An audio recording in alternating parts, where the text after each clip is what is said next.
नमस्कार, आदाब। Crime petrol Dastak में आप सभी का एक बार फिर से स्वागत है। मुंबई के बोरीवली इलाके का एक real estate developer Rajesh Ganatra गायब हो गया था। पेश है उस केस का दूसरा और आखिरी भाग। साल 2008 आकाश वर्मा गायब हो जाता है। साल 2010 गोविंद राजपूत उम्र 39 गायब हो जाता है। साल 2012 29 अप्रैल रात 8:30 बजे परेल में रहने वाले जगदीश गनात्रा को एक अज्ञात फोन आता है कि उसके छोटे भाई राजेश गनात्रा का मुंबई के महालक्ष्मी इलाके में एक्सीडेंट हो गया है। और हैरत की बात यह होती है कि वो फोन खुद राजेश गनात्रा के सेलफोन से किया गया होता है। जगदीश अपने सबसे छोटे भाई कमलेश के साथ साउथ मुंबई के सभी अस्पतालों में राजेश को ढूंढता है। ट्रैफिक कंट्रोल रूम से भी वो कांटेक्ट करते हैं, पर दोनों जगहों से उन्हें कोई खबर नहीं मिलती। राजेश 29 अप्रैल को दोपहर 12 बजे अपने पार्टनर नीरव दत्ता के साथ फोन पर बात करने के बाद अपने घर से निकलता है। सुनील, राजेश का बेटा, उस समय घर पर ही होता है। उसी सुबह को राजेश की मां लीलावती, पत्नी चारुलता और बेटी श्वेता एक शादी अटेंड करने वडोदरा चले जाते हैं। जगदीश, कमलेश और सुनील गनात्रा बोरीवली पुलिस स्टेशन में मिसिंग कंप्लेंट लिखवाते हैं। नीरव पुलिस को बताता है कि वो राजेश को कांदिवली हाईवे के पास एक रेस्टोरेंट में मिला था। राजेश और उसकी विरार में होने वाली किसी जमीन की डील मुश्किल में पड़ गई थी। उन्हें उस जमीन से बहुत उम्मीदें थी, पर वो जमीन लिटिगेशन में फंसी थी। और ये लिटिगेशन वाली बात नीरव को हरीश मनसुखानी ने बताई थी। इस डील में शामिल एजेंट गिरीश चौबे को भी क्वेश्चनिंग के लिए बुलाया जाता है। गिरीश भी वही बात कहता है जो नीरव कह रहा था कि राजेश वो डील रुक जाने पर बहुत डिस्टर्ब था। गिरीश कहता है कि उसने राजेश को दिलासा दिलाया था कि वो उसके लिए कोई दूसरा प्लॉट देखेगा, लेकिन राजेश का दिल उसी प्लॉट पर टिका हुआ था। राजेश का सेलफोन उस अज्ञात कॉल के बाद ऑफ ही रहता है और ना ही कोई फिरौती के लिए कॉल आती है। एक हफ्ते बाद राजेश गनात्रा की हर डिटेल्स को छान मारने के बाद पुलिस को पता चलता है कि 29 अप्रैल को रात 10:30 बजे दहीसर ईस्ट के एक गारमेंट्स की दुकान में राजेश गनात्रा का क्रेडिट कार्ड इस्तेमाल हुआ था। उसी दौरान एक और खबर आती है। राजेश की पत्नी चारुलता को पता चलता है कि उनके बोरीवली वाले फ्लैट में राजेश के लॉकर से 2 लाख रुपए गायब होते हैं। ये फ्लैट उस वक्त अंडर रेनोवेशन होता है। ये घटना उसी दिन रात 11:30 बजे की होती है जब राजेश गायब होता है। सिक्योरिटी रजिस्टर में नाम राजेश गनात्रा का ही एंटर किया गया होता है। ड्यूटी पर तैनात सिक्योरिटी गार्ड बताता है कि जो आदमी आया था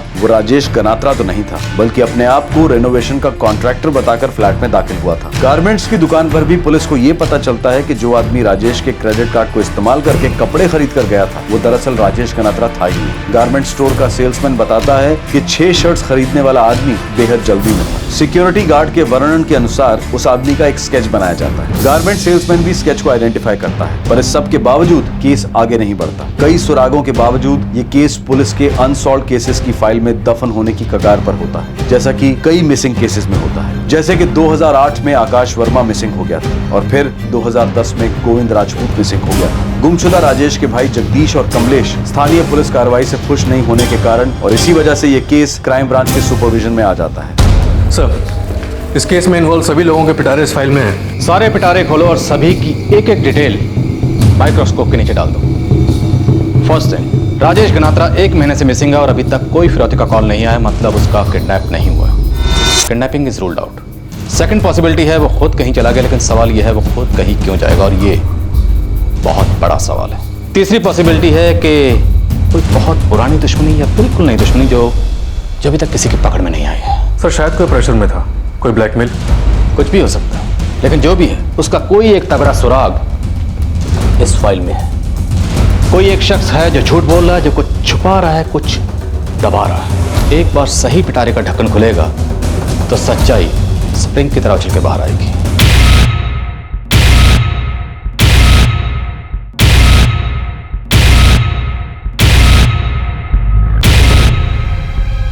क्या हो पापा, कोई टेंशन है?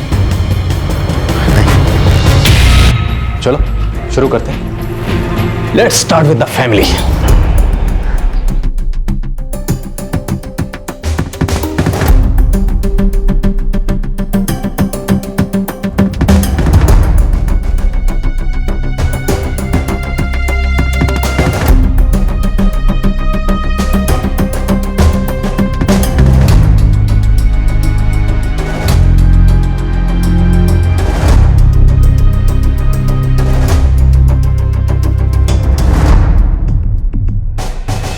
सर, सबके स्टेटमेंट्स लगभग वही हैं जो उन्होंने बोरीवली पुलिस स्टेशन में दिए थे।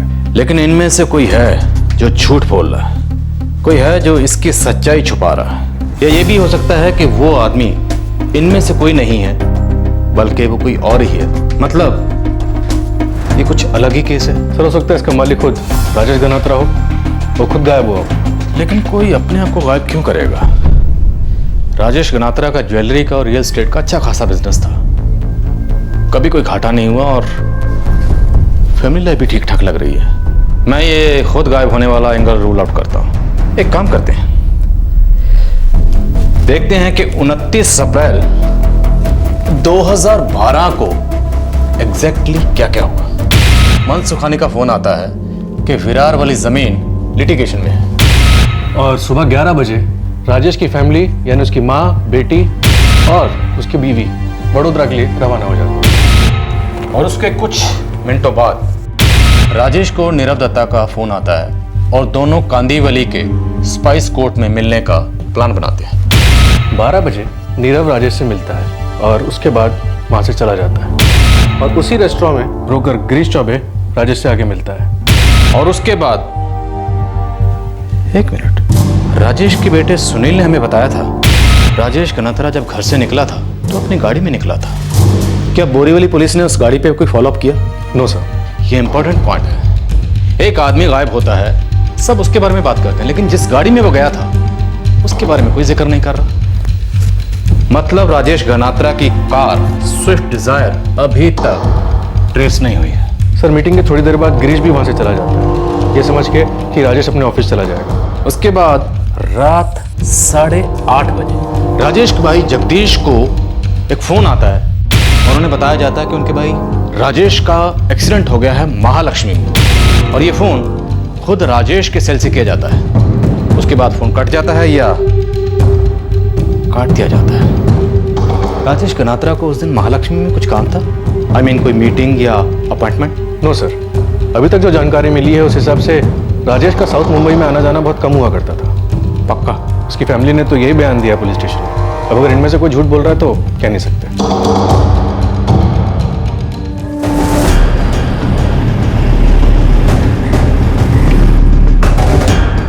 पापा एकदम से निकल गए, वो थोड़े टेंशन में थे, कह रहे थे नीरव काका से मिलने जा रहे हैं। उनका कभी महालक्ष्मी साइड में जाना होता था? जहाँ तक मुझे याद है वो शायद ही कभी उस तरफ गए होंगे।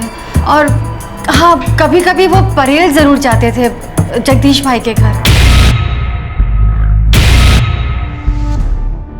परेल और महालक्ष्मी में ज्यादा डिस्टेंस नहीं है। समझो कॉलर झूठ बोल रहा, लेकिन फिर भी उसने महालक्ष्मी क्यों कहा? अंधेरी, कांदीवली, मलाड या गोरेगांव क्यों नहीं कहा? और सर बड़ी हैरानी की बात है, कॉलर ने राजेश के बेटे सुनील को फोन नहीं किया, उसकी पत्नी चारुलता को फोन नहीं किया। उसके पास राजेश का मोबाइल था, वो चाहता तो इन्हें भी कर सकता था, लेकिन उसने फोन किया राजेश के बड़े भाई जगदीश को, जो परेल में रहता है। उसने जगदीश को इसलिए फोन किया और ये कहा कि एक्सीडेंट महालक्ष्मी में हुआ है, क्योंकि जब तक राजेश का भाई जगदीश उसे महालक्ष्मी मतलब पूरे साउथ मुंबई में ढूंढता, तब तक उसे राजेश का क्रेडिट कार्ड और उसके रेनोवेशन वाले फ्लैट में जाके 2 लाख रुपए निकालने का वक्त मिलता। उसे इस सब के लिए वक्त चाहिए था। और सर फ्लैट में एंट्री भी चाबियों से ली गई है, कबर्ड और लॉकर दोनों चाबियों से खोले गए, जबकि चाबियां सिर्फ राजेश के पास रहा करती थी, या फिर डुप्लीकेट चाबियां उसकी पत्नी चारुलता के पास। गोरे, जिस अज्ञात कॉल से राजेश के भाई जगदीश को 8:30 बजे फोन किया गया था, उसकी लोकेशन ट्रेस हुई? No sir. क्यों नहीं? ये सबसे बेसिक चीज है। कल सुबह मुझे सबसे पहले उस कॉल की लोकेशन चाहिए। लग जाओ immediately. Sir.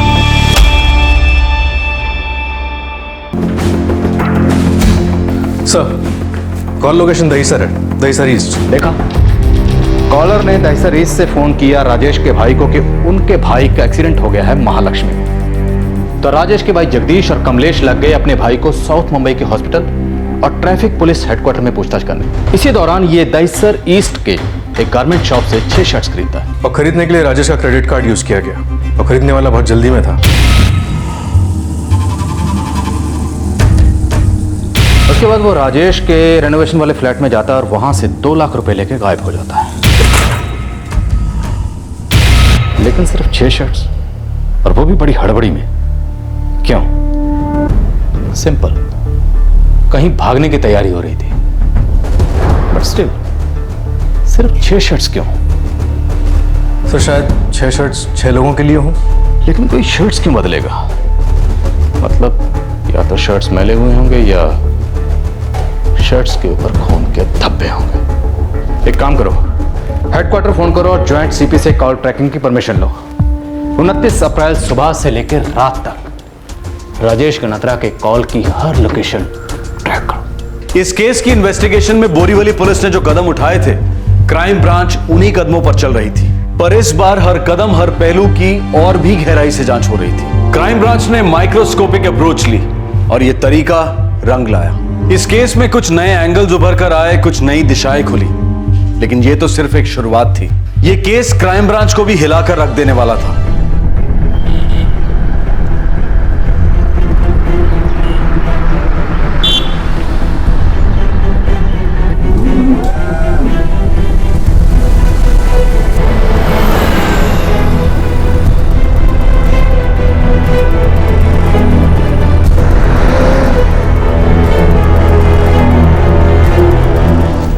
Sir, cellphone trekking records के मुताबिक राजेश 11:45 पर अपने घर से निकला था, जहां से वो स्पाइस कोर्ट रेस्टोरेंट जाता है कांदीवली हाईवे के पास, जहां उसे गिरीश और नीरव मिलते हैं। लोकेशन यहाँ पे 12 से 12:45 तक दिखा रहा है। फिर वो बोरीवली की तरफ ट्रैवल करता है और एक तबेले के पास आके रुकता है। कांदीवली हाईवे स्पाइस कोर्ट से बोरीवली तक। और उसके बाद सेलफोन बोरीवली से वेस्टर्न एक्सप्रेस हाईवे की तरफ ट्रैवल करता है। इंटरेस्टिंग। कहाँ तक? लास्ट लोकेशन गोट बंदर जंक्शन दिखा रहा है। ये दोपहर 2:30 बजे की बात है। उसके बाद सेलफोन का कोई लोकेशन नजर नहीं आ रहा। स्विच ऑफ किया होगा। आगे बोलो। सर, फिर रात को 7:45 बजे सेलफोन फिर गोट बंदर जंक्शन पे एक्टिव हो जाता है। 5 घंटे 15 मिनट स्विच ऑफ रहने के बाद फिर एक्टिव होता है। सर, उसके बाद गोट बंदर जंक्शन से सेलफोन दहीसर ईस्ट चेक नाका तक ट्रैवल करता है, जहां ठीक 8:30 बजे लास्ट कॉल किया गया था, जो कि राजेश के भाई जगदीश को था, ये बताने के लिए कि राजेश का एक्सीडेंट हुआ है महालक्ष्मी में। तो 29 अप्रैल 2012 को राजेश या राजेश का सेल फोन काफी घूमे। हमें इस सफर के हर कदम को ट्रेस करना होगा, पॉइंट टू पॉइंट। तो शुरू करते हैं बोरीवली के तबेले से।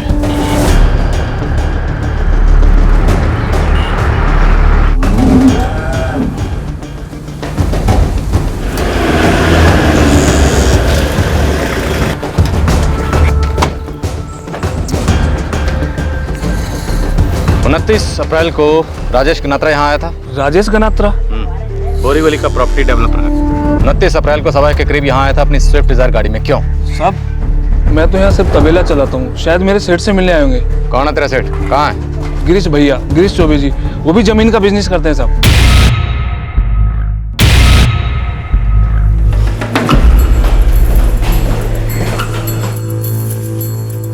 सर, राजेश भाई से मिला था मैं स्पाइस कोर्ट रेस्टोरेंट में। वहाँ से सर मैं सीधे अपने तबेले पर गया, कुछ हिसाब किताब करना था। इसके बाद सर मुझे कोई आइडिया नहीं कि राजेश भाई तबेले पर क्यों आए, कब आए, मुझे कुछ नहीं मालूम। आप उनके साथ गोटबंदर नहीं गए? अरे बोला ना सर, मैं सीधे अपने तबेले पर गया था। दरअसल सर, जब मेरी राजेश भाई से बात हुई थी तो मैंने उनसे बोला था कि विरार वाले प्लॉट की डील होना मुश्किल है, मैं आपके लिए कोई नया प्लॉट देख दूंगा। और दरअसल मैंने उनसे एक प्लॉट की बात की भी थी जो कि घोड़बंदर में, लेकिन उन्होंने साफ मना कर दिया। और मुझे नहीं लगता सर कि वो घोड़बंदर वाला प्लॉट देखने अकेले गए होंगे। मुझे सच में ये बात बिल्कुल समझ में नहीं आ रही सर। आपने राजेश के पार्टनर नीरव से उस घोड़बंदर के प्लॉट की बात की थी? नहीं सर, मैंने सिर्फ राजेश भाई से बोला था। ठीक है, आप जा सकते हैं। अगर जरूरत पड़ी तो फिर बात करेंगे। Thank you. झूठ बोल रहा हूं। जानता हूं। तुरंत इस आदमी के फोन की मूवमेंट ट्रैक करो। अगर इसके सेल की लोकेशन राजेश की सेल की लोकेशन के साथ मैच कर गई तो समझो हमें इस केस में एक बड़ा ब्रेक थ्रू मिल गया। सर, ये आदमी बहुत कम टाइम में बहुत ज़्यादा फैल गया है। इसके दूध में पानी है, मिलावट है इसके दूध में, इसलिए इतना फैल गया। मुझे इस आदमी की पूरी हिस्ट्री चाहिए। जो करना है करो, खबरी लगाओ या खुद लगाओ, लेकिन इस आदमी की पूरी हिस्ट्री मुझे चाहिए।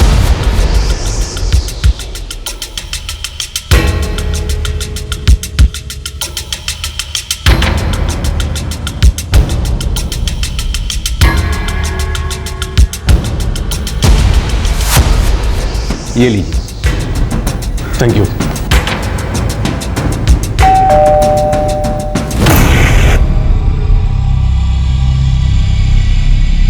एक महीना हो गया, वो ऐसे कभी बिना बोले कहीं नहीं जाते।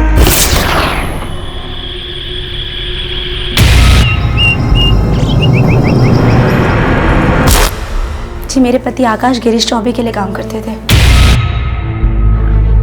कब से काम कर रहे थे? 2004 से 2008 तक। फिर वो गायब हो गए। गिरीश चौबे उन्हें यूपी में हमारे गांव से मुंबई लेकर आए थे। तब से आपके पति कोई खबर नहीं आई, कुछ भी नहीं? जी नहीं सर, पुलिस हर बार कहती कि कोई सुराग नहीं मिला। 2 साल तक पुलिस स्टेशन के चक्कर काटती रही। फिर अपने बच्चों को भी देखना था, इसके लिए कामकाज शुरू कर दिया। सर, कुछ पता चला क्या? अभी तक तो नहीं, पर शायद जल्दी पता चल ही जाएगा।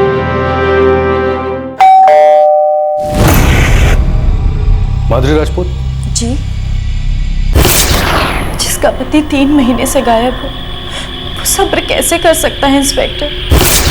और अब तो 2 साल के ऊपर हो गया है, इनकी कोई भी खबर नहीं है। पर मैं सच कहती हूँ, वो मुझे छोड़कर नहीं गए हैं। वो तो ऐसे बिल्कुल भी नहीं थे। उन्होंने तो नया फ्लैट लिया था और दिन रात मेहनत कर रहे थे उस फ्लैट का लोन चुकाने के लिए। आपके पति गोविंद राजपूत इंश्योरेंस एजेंट थे? जी हाँ। ये गिरीश चौबे से क्या कनेक्शन था उनका? कनेक्शन तो कुछ भी नहीं था sir.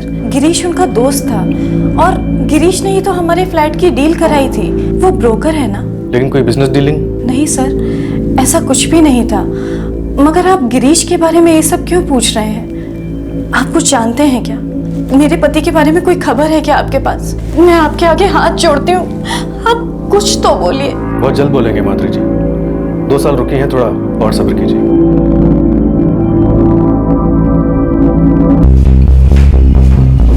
Sir, Borivali police station के रिकॉर्ड्स मैच करते हैं। ये गिरीश चौबे की कहानी रंग से राजा वाली कहानी। पहले ऑटो चलाता था और अब बड़ी प्रॉपर्टीज हैं, एक तबेला है, एक ड्राइवर है मुकेश भोसले,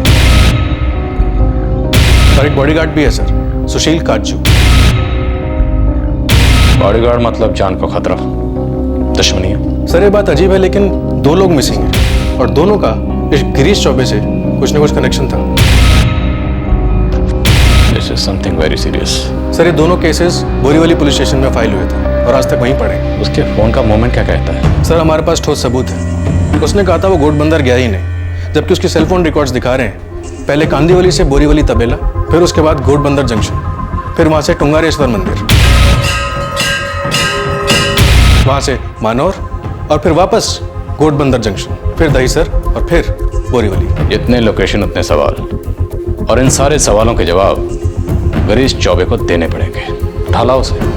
सब गोरे, उसके ड्राइवर और बॉडीगार्ड को अलग से उठा के लाओ। ये क्या बात हुई सर जी? आप लोग बार बार मेरी क्लास काहे ले रहे हैं? एक बार मैंने अपना बयान दर्ज करा दिया ना बोरीवली पुलिस स्टेशन में, तो बार बार क्यों किया जा रहा है मेरे साथ? चलिए आप चलिए।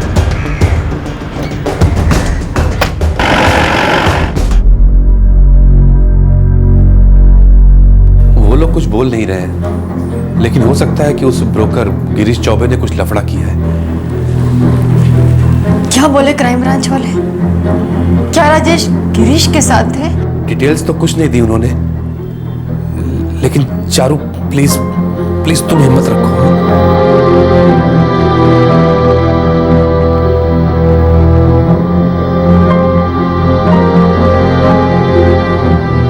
क्या हुआ?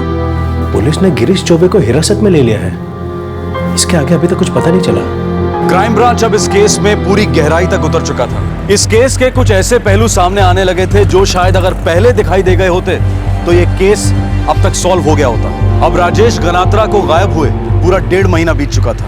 आकाश वर्मा को गायब हुए पूरे 4 साल बीत चुके थे और गोविंद राजपूत पिछले 2 साल से गुमशुदा था। और ये तीनों मिसिंग केसेस एक आदमी से जुड़े थे, गिरीश चौबे। सर मंदिर जाना भी कोई कानूनी जुर्म है क्या? मैं हफ्ते में 3 बार जाता हूँ टुंगारेश्वर मंदिर। तुम टुंगारेश्वर मंदिर घोड़बंदर होकर गए थे और तुमने अपने पहले बयान में कहा था कि तुम घोड़बंदर गए ही नहीं। तुम्हारे फोन की लोकेशन और राजेश के फोन की लोकेशन एकदम सेम है, कार्बन कॉपी की तरह। तुम तबेले पर थे, उस वक्त राजेश भी तबेले पर थे। तुम जब घोड़बंदर गए, राजेश भी घोड़बंदर गए। उसके बाद राजेश का सेल फोन स्विच ऑफ हो गया। फिर वहां से तुम टुंगारेश्वर गए, फिर घोड़बंदर, फिर दहीसर, बोरीवली। राजेश को कब मारा? घोड़बंदर पहुंचने के पहले या बाद में? कैसी बात कर रहे हैं सर आप? सर ये सिर्फ इत्तेफाक है और कुछ नहीं। मैं खुद हैरान हूं कि राजेश भाई और मेरी सेल लोकेशन कैसे हो सकती है। सर हो सकता है कि राजेश भाई मेरा पीछा कर रहा हो सकता है ना? होने को बहुत कुछ हो सकता है। एक काम करो, बैठ के आराम से चाय पानी पियो और फिर सोचो कि क्या बोलना। एक टिप देता हूं, if you tell the truth you don't have to remember anything. नहीं समझे? अगर सच बोल दोगे तो कुछ याद नहीं करना पड़ेगा।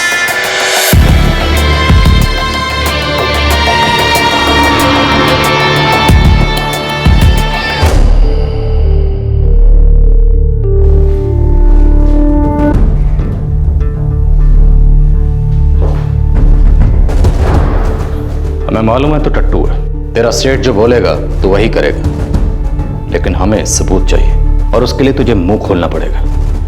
बताना होगा कि 29 अप्रैल को तू अपने सेठ के साथ कहां कहां गया, किस वक्त गया और वहां क्या क्या हुआ। साहब आप ये सब क्या कह रहे हो, मेरे को कुछ समझ में नहीं आ रहा है साहब। साहब ये आप क्या बोल रहे हैं साहब?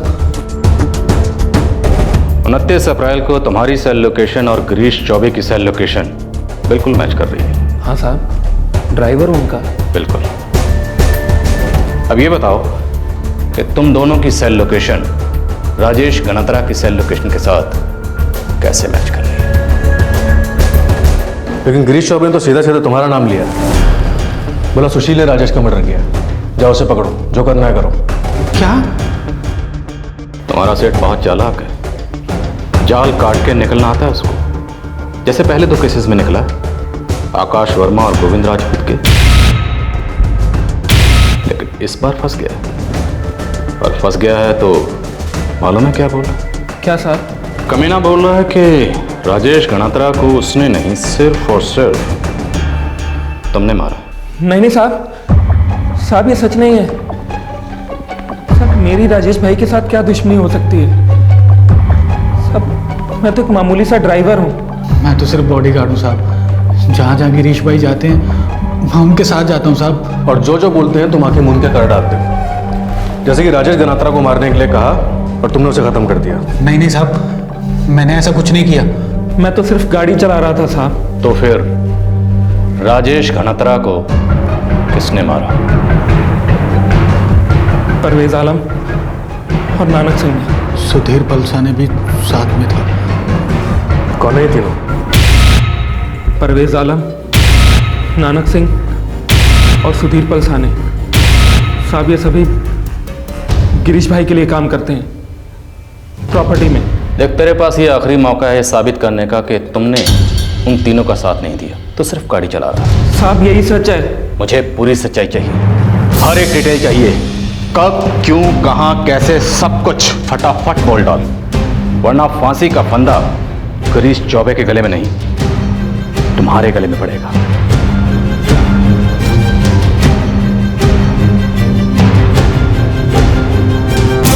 ओ भाई कब तक बैठा के रखोगे? साहब के आने तक। तो गए कहाँ है साहब? मालूम नहीं है।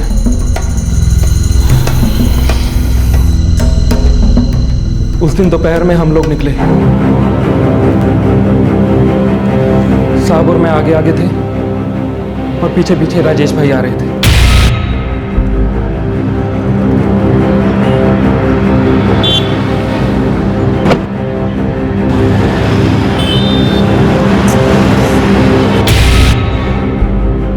हम लोग गिरीश भाई के तबेले पे पहुंचे।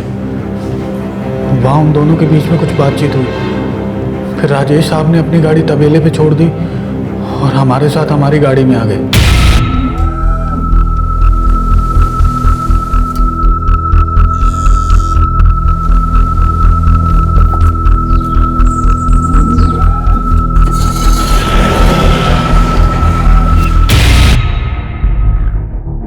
सुधीर, नानक और परवेज, ये तीनों तुम्हें गठबंधन में मिले थे?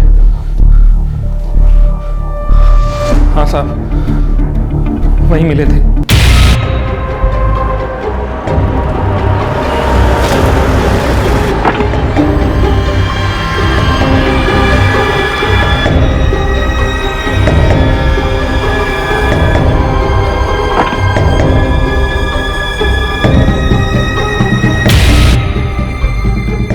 उसके बाद मैं और मुकेश वापस तबेले पर लौटे और गिरीश भाई के फ़ोन का इंतज़ार करने लगे। और गिरीश ने फ़ोन कब किया? शाम को 7 बजे। जी साहब, ठीक है साहब, पहुंच जाएंगे।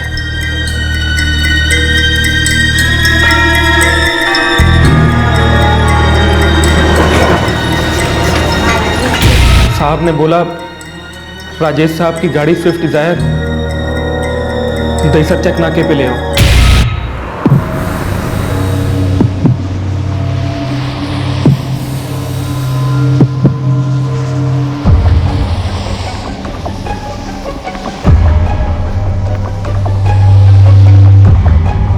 बात कर।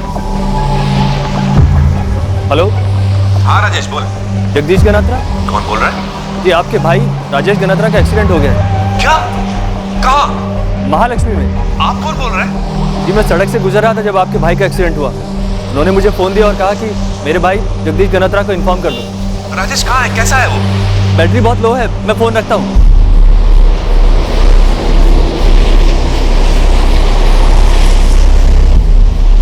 इस हालत में चकना का क्रॉस करना बहुत मुश्किल होगा। परवेज, बाय मोड़ मोड़ मोड़ मोड़, यहाँ तक, ये भी मोड़,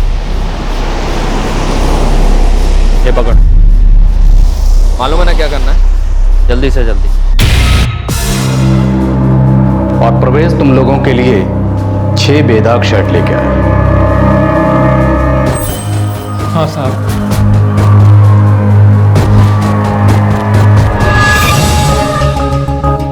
सर कब तक बैठा के रखोगे?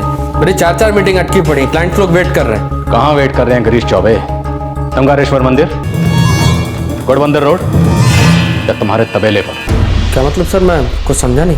तुम किराए का रिक्शा चलाने वाले से लेकर टॉप के प्रॉपर्टी एजेंट कैसे बने उस कहानी में हमें कोई इंटरेस्ट नहीं। तुम बड़े कैसे बने लफड़े से खपले से, वो सब कच्चा चिट्ठा नहीं खोलेंगे। लेकिन आज अगर तुमने यहाँ सच नहीं बोला तो तेरा पुर्जा पुर्जा खोल देंगे, क्योंकि तुम्हारे दोनों कुत्ते, तुम्हारा बॉडीगार्ड और तुम्हारा ड्राइवर भाग चुके हैं।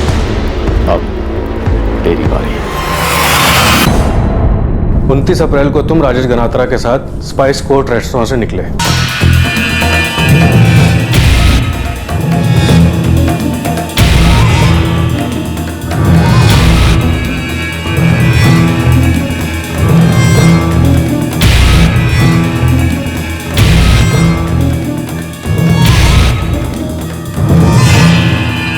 गिरीश चौबे, एक बात बताऊं, आज तक जितने मुलजिम मेरे सामने आए हैं उन पर थप्पड़, मुक्का, लात या इलेक्ट्रिक शॉक नहीं आजमाया मैं। ज्यादातर इससे पहले ही सच्चाई उगल देते। चल तू भी शुरू हो जा। बोल, राजेश गनात्रा को कैसे मारा और क्यों मारा? सर वो फिरार वाली डील कैंसिल हो गई थी और मैंने एडवांस में पैसे ले रखे थे 5 लाख रुपए राजेश भाई से। डील कैंसिल हो गई तो वो अपने पैसे वापस मांग रहे थे। कोई भी मांगेगा, अपने पैसे दिए हैं तो कोई भी मांगेगा। तू भी मांगेगा, मैं भी मांगूंगा। तो इसका मतलब तुम उसके पैसे वापस नहीं देना चाहते थे।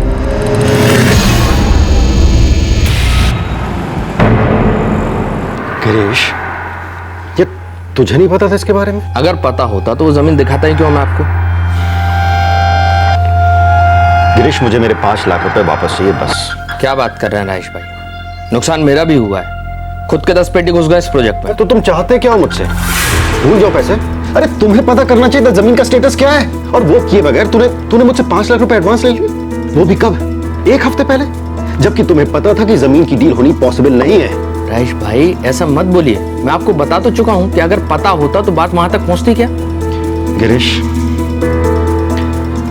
अब ज्यादा नाटक करने की जरूरत नहीं है। तुमने आज भी मुझे नहीं बताया कि जमीन लिटिगेशन में है, और मुझे पता चला किस?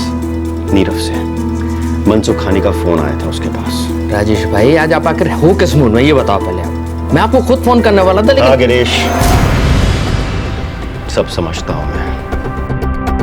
देखो, आज शाम तक मुझे मेरी 5 पेटी वापस चाहिए, नहीं तो बाय गॉड सीधा पुलिस स्टेशन जाऊंगा, तुम्हारे खिलाफ फ्रॉड का केस दर्ज कराऊंगा। मजाक नहीं करूंगा मैं। मजाक नहीं राजेश भाई, अब दिल दुखा दिया आपने। इतनी छोटी सी बात पे इतनी बड़ी टेंशन लेके बैठ गए।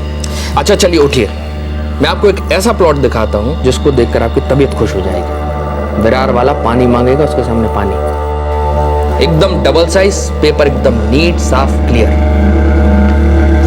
कहाँ पर? अरे यहीं अपने घोड़बंदर, चलिए चल के देखते हैं। गिरीश, वो प्लॉट में देखूंगा, लेकिन ये मत समझना कि मैं अपने 5 लाख रुपए भूल गया। उसका हिसाब तुम्हें क्लियर करना पड़ेगा। राजेश भाई, आप भी यही हो, मैं भी यही हूँ, और पैसे भी यही हैं। लेकिन यदि समय पर उस जमीन पर हमने हाथ नहीं डाला तो वो जमीन वहां नहीं रहेगी। बड़ा बिल्डर को भी दबोच लेगा उसको। चलिए आप जल्दी चलिए, देखकर तबीयत खुश ना हो जाए तो बोलो। उसने तुमसे अपने पैसे वापस मांगे तो तुमने से मौत दे दी। अरे दो गाड़ी काहे के लिए राजेश भाई? आप मेरे साथ चलिए ना, गाड़ी यहाँ सेफ रहेगी, अपने बंदे हैं। ठीक है, आप चाबी दे दो, लौटते समय मुकेश आ जाएगा रोड तक लेके गाड़ी। हाँ,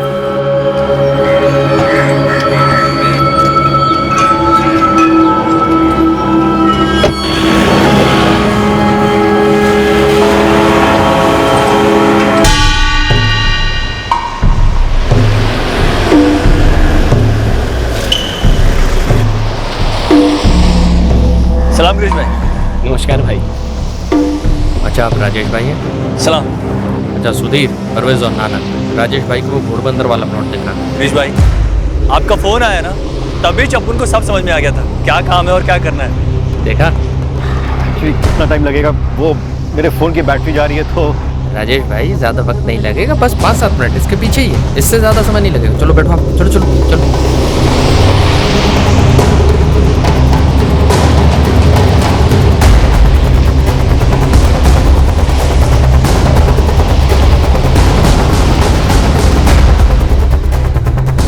यार 5-7 मिनट तो कब के बीत चुके हैं। कहाँ पर है जमीन? बस राजेश भाई 2 मिनट और लगेगा, पहुंचे जा रहे हैं। वहाँ पर घोड़बंदर तो कब का पीछे छूट गया है। ये तो हम विरार की तरफ जा रहे हैं। अरे राजेश भाई, दरअसल वो भिवंडी रोड है ना, जैसे ही उसको टच करेंगे सामने अपनी जमीन देखेंगे। गिरीश लल्लू समझ रखा है क्या मुझे? कहाँ घोड़बंदर रोड, कहाँ भिवंडी रोड? अरे राजेश भाई, आज आपका वाकई शॉर्ट सर्किट है। मैं दरअसल सोच रहा हूँ कि तुंगारेश्वर मंदिर में दर्शन कर लें। दर्शन इसलिए कि अपनी जमीन की डील बिल्कुल मक्खन माफिक हो।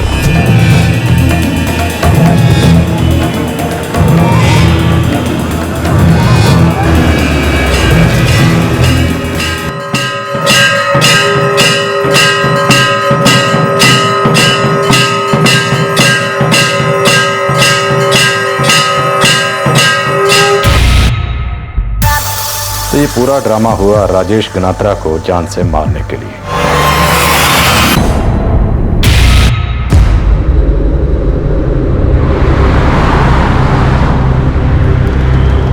गिरीश, ये तुम मुझे कहाँ लेकर आए हो?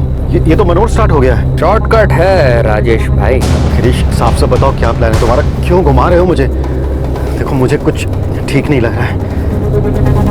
हम लोग घर चलते हैं, प्लॉट किसी और दिन देख लेंगे। हाँ नानक, गाड़ी घुमाओ। गाड़ी तो अब नहीं घूमेगी राजेश भाई। मतलब?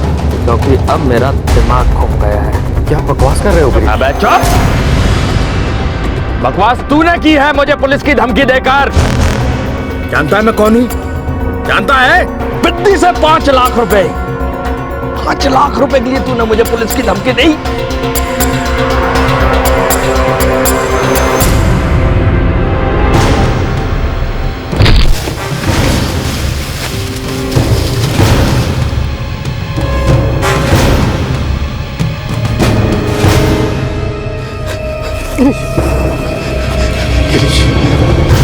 गिरीश, ये ठीक नहीं है। ठीक नहीं है राजेश भाई, जानता हूं मैं, लेकिन यह काम मैं इतने परफेक्ट तरीके से करता हूं कि मेरे बाएं हाथ को नहीं मालूम पड़ता कि दाहिने ने क्या किया। दुनिया की तो छोड़ दो, लोग ऐसे गायब हो जाते हैं जैसे हवा हो गए हो।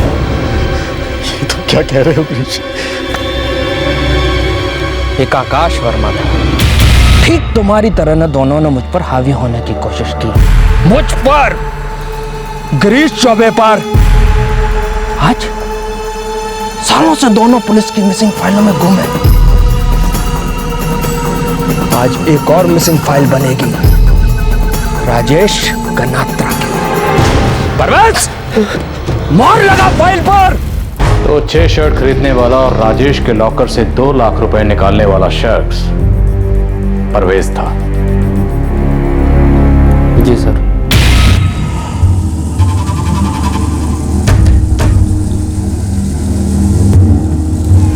आकाश वर्मा और गोविंद राजपूत को क्यों मारा? आकाश कमीना था साहब, बेकार बैठा था अपने गांव में, तरस खाकर लेकर आया मैं उसको इधर पर। मेरी थाली में थूक दिया, मेरा नाम लेकर मेरे पीठ पीछे अपना धंधा शुरू करना चाहता था, बहुत ऊपर उड़ना चाहता था सर, पर काट दी उसके मैंने, और उसको भी। गोविंद राजपूत सर वो जिस कंपनी में काम करता था वहां से मैंने लोन लिया था।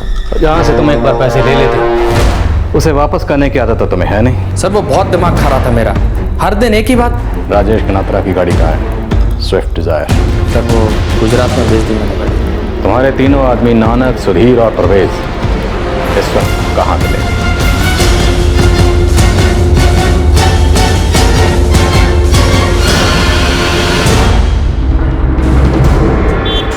गुड शो नायक, तुमने इस केस में बाकी के 2 मिसिंग केस भी सॉल्व कर दिए। एक्चुअली सर 2008 में मनोहर पुलिस को आकाश वर्मा की लाश मिली थी, उन्होंने उसके पिक्चर्स भी लिए थे, लेकिन जब कोई सामने नहीं आया तो उन्होंने लावारिस समझकर उसका अंतिम संस्कार कर दिया। सर आकाश की पत्नी गीता वर्मा ने फोटो से ही अपने पति की लाश की पहचान की।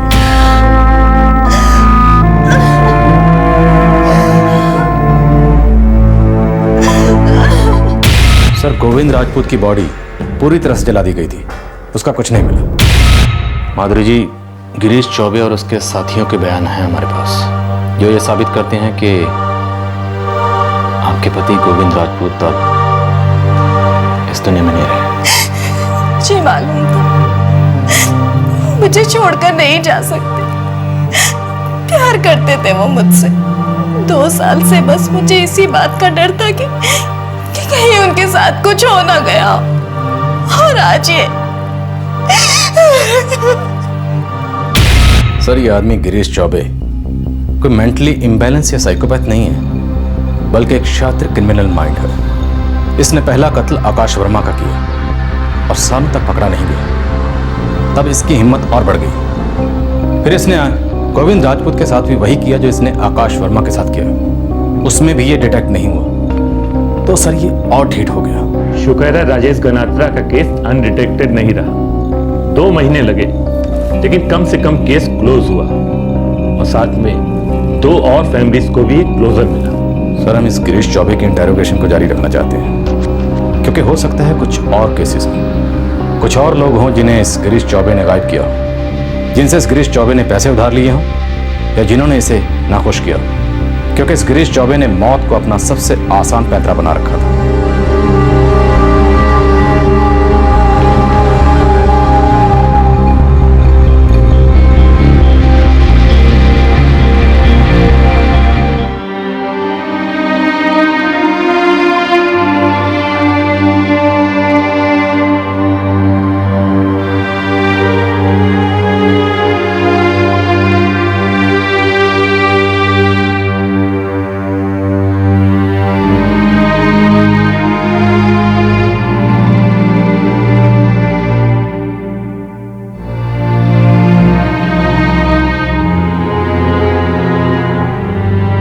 नमस्कार, आदाब। आज क्राइम पेट्रोल दस्तक सीजन 4 अपने 200 एपिसोड पूरे कर रहा है। हमने हमेशा कोशिश की है कि हम अपने इस कार्यक्रम का एक अच्छा स्टैंडर्ड मेंटेन करें। आपका भरपूर प्यार हमें इस प्रोग्राम को और बेहतर बनाने के लिए प्रेरित करता रहा है। आपके प्रोत्साहन ने हमारी महत्वाकांक्षाओं को पंख दिए हैं। हम प्रार्थना करते हैं कि आपका और हमारा साथ इसी तरह से बना रहे। दुआ करते हैं कि हम पूरी सच्चाई और ईमानदारी से आपके सामने केसेस पेश करते रहें, और हर एपिसोड से हमें और आपको कुछ नया सीखने को मिले, ताकि हम एक बेहतर और सतर्क नागरिक बन सकें।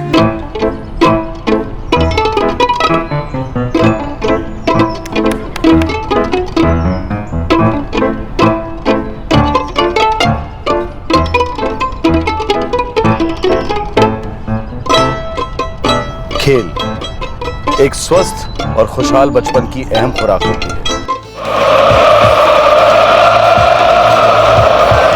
और वही खेल युवा जिंदगी में कंपटीशन की रणभूमि बन जाता है। खेल जीतने के लिए खेले जाते हैं, गौरव और पुरस्कार के लिए खेले जाते हैं। पर जब खेल जगत में ऊंची बोलियां गूंजती हैं, तब पैसा बोलता है और पैसा खेलता है।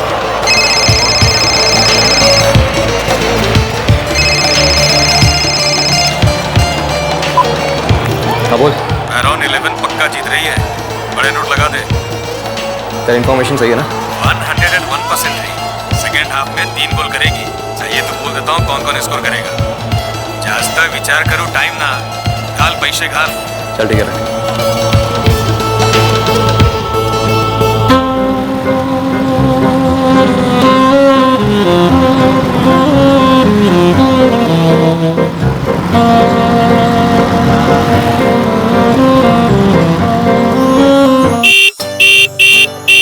Peter, hi grandpa. Come on, fast. Philip, मामा, ग्रैंडपा आ गए, मैं जा रहा हूँ, ठीक है?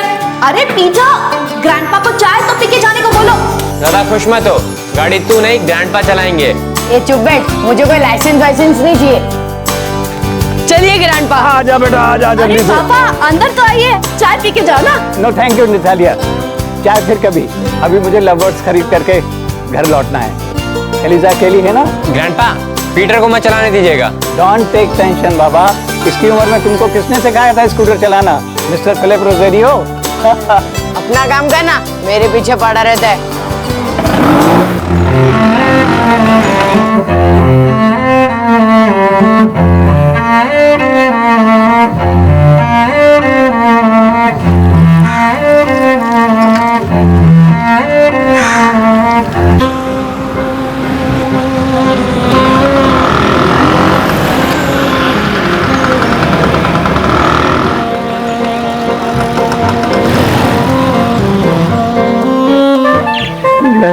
Lovely. Uncle. Oh, Sam. They are beautiful. I know, uncle. मैं इनसे बहुत प्यार करता हूँ, लेकिन अब संभाल नहीं सकता। Actually mom dad full day काम पे रहते हैं और ग्रैनी की डेथ के बाद इम्पॉसिबल हो गया है। मैं इनको बहुत प्यार भी करूंगा और इनकी पूरी देखभाल भी करूंगा।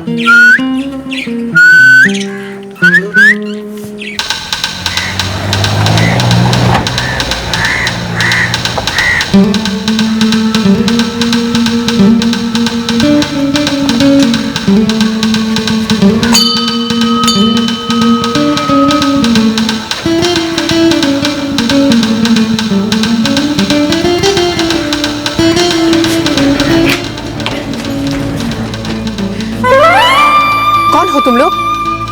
क्या चाहिए?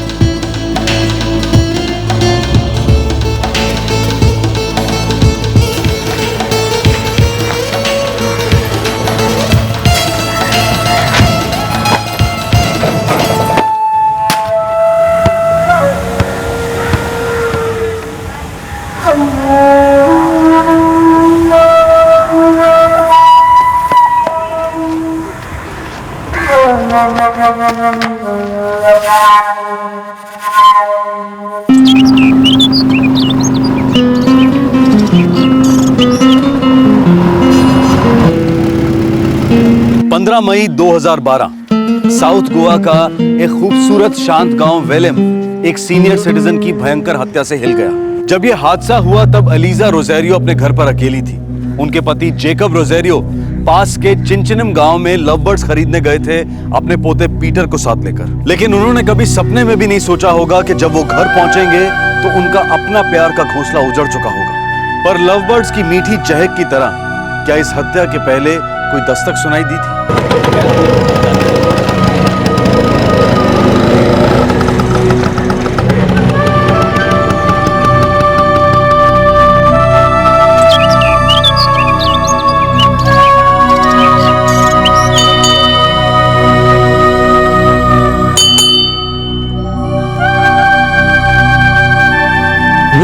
एलिजा का सोने का टाइम था। ग्रैंडमा शायद पीछे होंगी।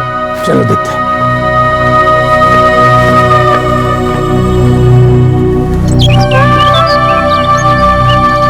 Elijah, Eliza,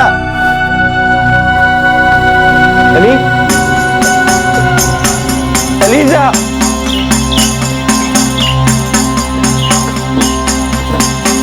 Elijah.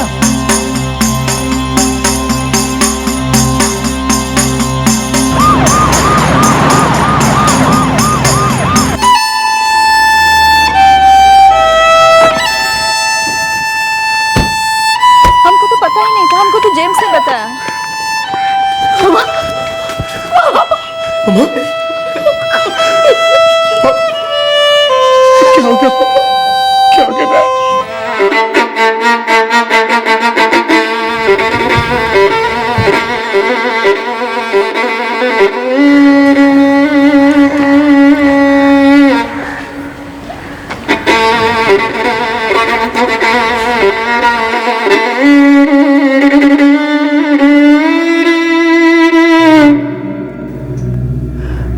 4:30 बजे यहाँ पहुंचे।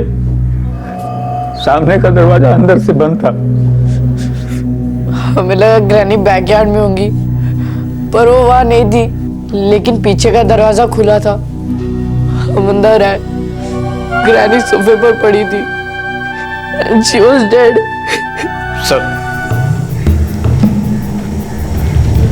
सर चोरी का कोई निशान नहीं है। घर में किसी भी चीज को टच नहीं किया गया है। ये तो कह रहे थे सामने का दरवाजा बंद। सर अंदर एक कबर्ड है, उसमें और बाकी घर में काफी सारी कीमती चीजें हैं। पैसे वाले लोग हैं। शायद ऐसी कोई चीज चोरी हुई हो जो हमें दिखाई नहीं दे रहा है। ये लोग सिर्फ एक बूढ़ी औरत को मारने आएंगे ना।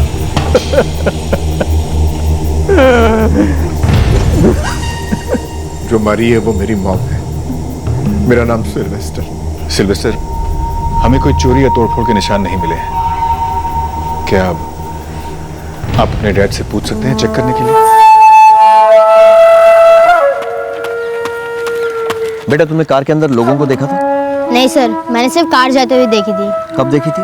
सर मेरा फुटबॉल इनके कंपाउंड में आया था, उसे लेने गया तब देखा। मारुति 800 थी? हाँ सर। कौन से कलर की बेटा? White colour. आप पड़ोसी हैं, कुछ देखा सुना नहीं आपने? हम तो सो रहा था, ये जेम्स आके हमको बोला कि रोजारियो के घर में पुलिस आया है।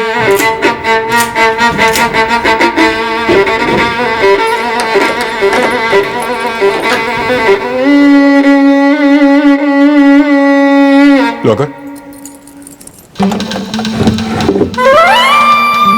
सब कुछ चला गया। Everything is gone. इस लॉकर में क्या था मिस्टर रोजारियो? 3 लाख कैश और 6-6.5 लाख का ज्वेलरी। लॉकर की चाबी हमेशा उस की रैक में ही रखते थे? हाँ, हमारे घर में सब चीज अपनी जगह पर ही होती है।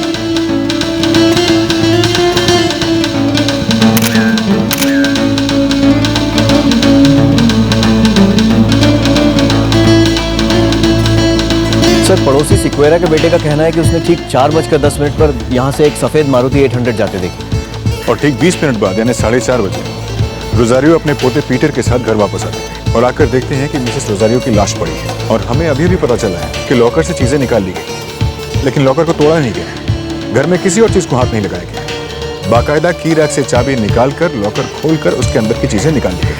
सिर्फ मर्डर का केस नहीं लगता सर। रोजारियो अपने पोते पीटर के साथ चिंचिन गया था ना सर, लव बर्ड्स खरीदने। I think it's a properly planned attack.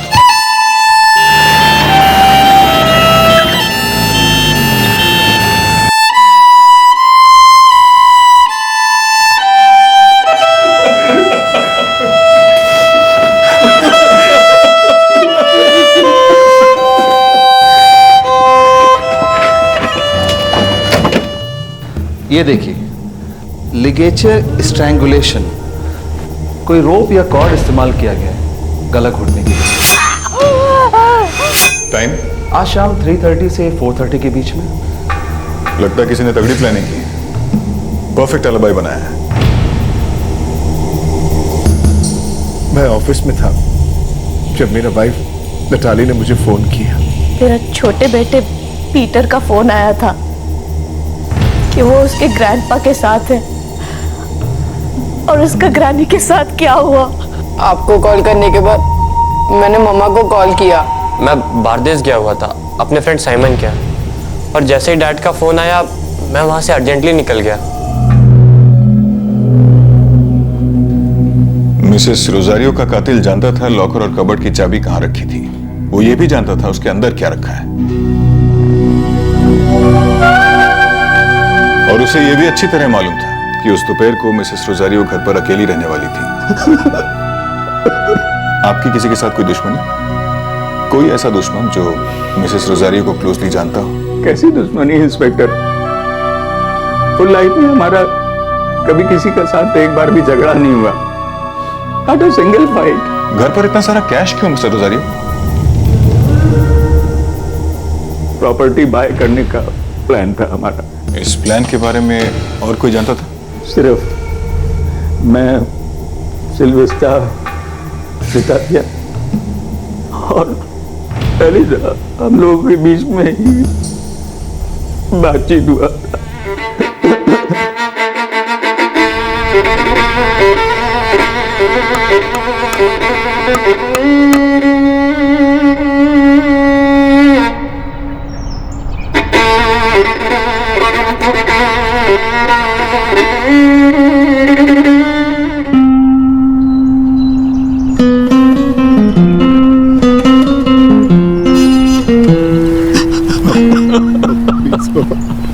Please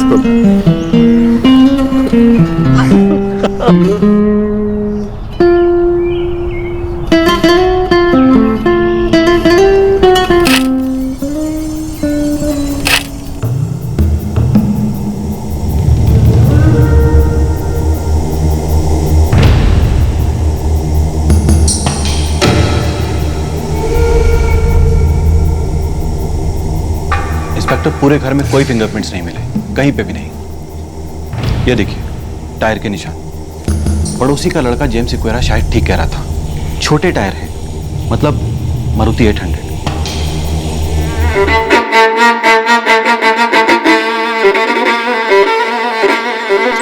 yes sir, uncle Jacob भी आए थे पीटर के साथ। लव बर्ड से बहुत प्यार करते हैं। हाँ सर, अंकल जैकब को लव बर्ड्स ही सबसे ज़्यादा पसंद है।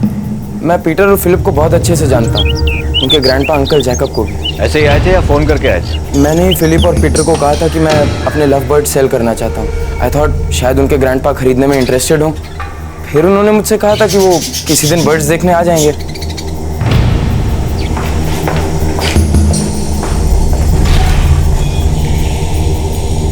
सर, आरटीओ में चेक किया है, इस वक्त हमारे गोवा में 76 मारुति 800 रजिस्टर्ड है। एक बात तो क्लियर है डॉक्टर, जो भी ये कार चलाकर आया था वो रोजारियो परिवार से अच्छी तरह वाकिफ था। उसे मालूम था कितने बजे उनके घर जाना है, क्या करना है, कहां ढूंढना है। वो ये भी जानता था लॉकर और कबर्ड की चाबियां कहां रखी हैं और उसके अंदर क्या है। Correct sir. एक काम करो डोके, ये जो 76 मारुति 800 गोवा में रजिस्टर्ड है, पता करो इसमें से व्हाइट कलर की कितनी है, और रोजारियो परिवार से चेक करो क्या वो ऐसे किसी को जानते हैं जिनके पास व्हाइट मारुति 800 हो। Okay sir. But okay, Rosario परिवार के सभी मेंबर्स के फोन रिकॉर्ड्स निकलवाओ। सर।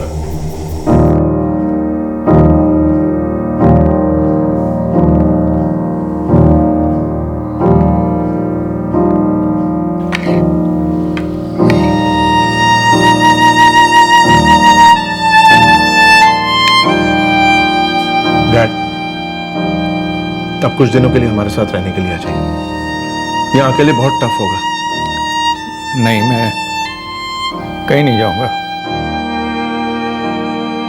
मुझे लगता है तेरी माम अभी भी यहीं रहती है। मैं अपनी अलीजा को अकेला छोड़ के कहीं नहीं जाऊंगा। मैं उस आफ्टरनून इन्हें लेने क्यों गया था? Why? Oh God, why? आप अपने आप को ब्लेम मत करिए, वरना आप और डिप्रेस हो जाएंगे। Please grandpa.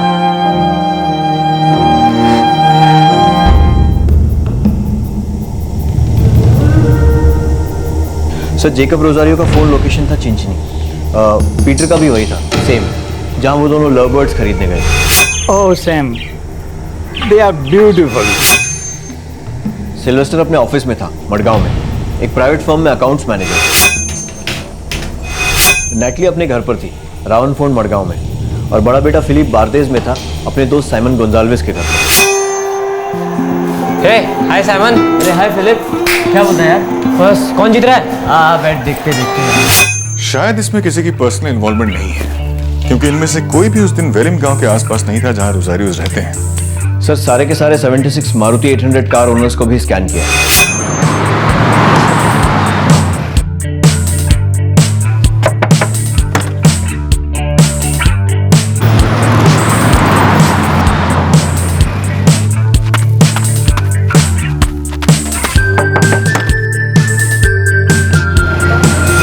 सर, 76 मारुति 800 में से 15 कारें सफेद हैं, पर इनमें से किसी का भी रोजारियो फैमिली से कोई कनेक्शन नहीं है। मैंने फोन कॉल्स, फोन रिकॉर्ड्स, हर किस्म के रिकॉर्ड्स चेक करवाए, but no connection at all. इन 15 मारुति 800 में से रोजारियोस के गांव वेलिम के आसपास कितने हैं? सर, 4। चारों को बुलाओ। 15 में 2012।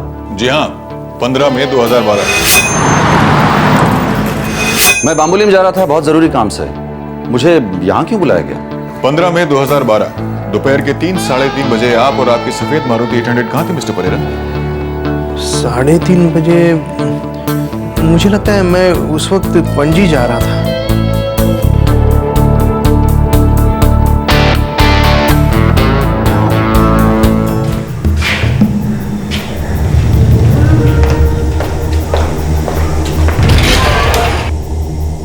सब 15 मई को मैं साओ से लौट रहा था सर अपने घर। तुमने कहा तुम्हारा घर और तुम्हारा ऑफिस दोनों साओ होजे में? यस। और तुमने अभी भी कहा कि 15 मई को तुम साओ होजे लौट रहे थे। वो इंस्पेक्टर। तो मिस्टर शिरोडकर, 15 मई को तुम कहां से साओ होजे लौट रहे थे? कानपुरा से।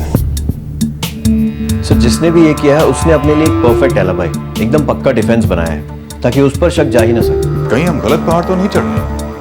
हो सकता है ये एक सिंपल चोरी का केस हो जिसमें शायद मर्डर भी हो गया। और ये जो इनसाइड जॉब के बारे में हम सोच रहे हैं, कहीं ये थियरी भी गलत तो नहीं है?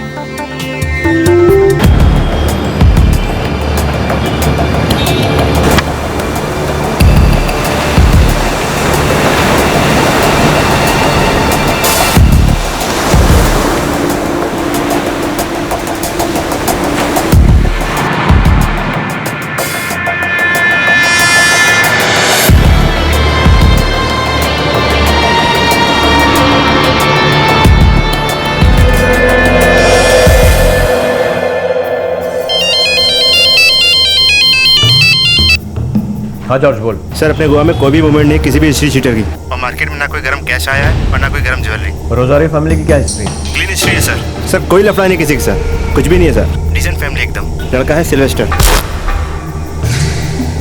ओनली सन है सर, एकदम से डिसेंट आदमी है सर। रोजारियो फैमिली की बहू नताली। कोई सास बहू का ड्रामा नहीं है सर, और साथ में दोनों बच्चे हैं फिलिप और पीटर। सब पढ़ाई में एकदम टफ और फुटबॉल में उनकी जान अटकी रहती है।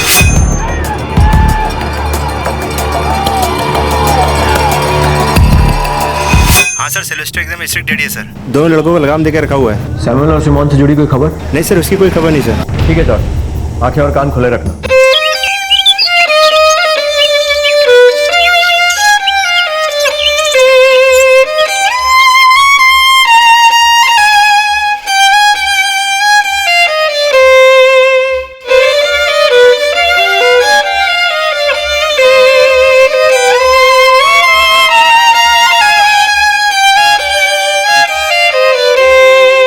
अजीब बात है, एक भी क्लू, एक भी सुराग हमारे हाथ नहीं लगा। इतनी परफेक्ट प्लानिंग कैसे हो सकती है? किसकी हो सकती है? 3 लाख कैश और 6 लाख की ज्वेलरी चुराई गई, लेकिन घर में किसी और चीज को हाथ नहीं लगाया गया।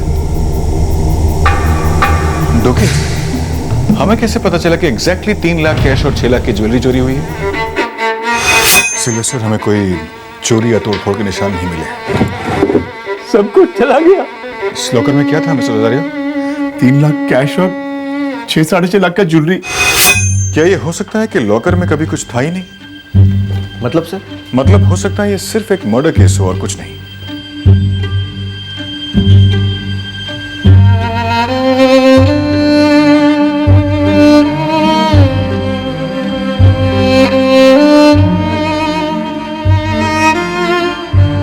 सर इतना सारा कैश, इतनी सारी ज्वेलरी और चोरी के मार्केट में कोई गर्मी नहीं, पहली बार देख रहा हूं। कोई बड़ी चालाकी से हमें गोल गोल सर्कल्स में घुमा रहा है। हम एप्पल को ऑरेंज समझ रहे हैं और बास को लव बर्ड समझ रहे हैं। किसी भी शहर, गांव या कस्बे में एक सीनियर सिटीजन पर कातिलाना हमला उस इलाके को झकझोर कर रख देता है, उस इलाके के सेफ्टी फैक्टर पर सवालिया निशान लगा देता है। ऐसे केसेस में पुलिस पर दबाव होता है उसे जल्दी सुलझाने का, लेकिन इस केस में काफी कोशिशों के बावजूद भी पुलिस अब तक एक सुराग तक नहीं ढूंढ पाई थी। लेकिन कुछ दिन निकलने के बाद आखिरकार बिना सुराग के अंधी गली में दम तोड़ते इस केस में फाइनली एक ब्रेक थ्रू मिला।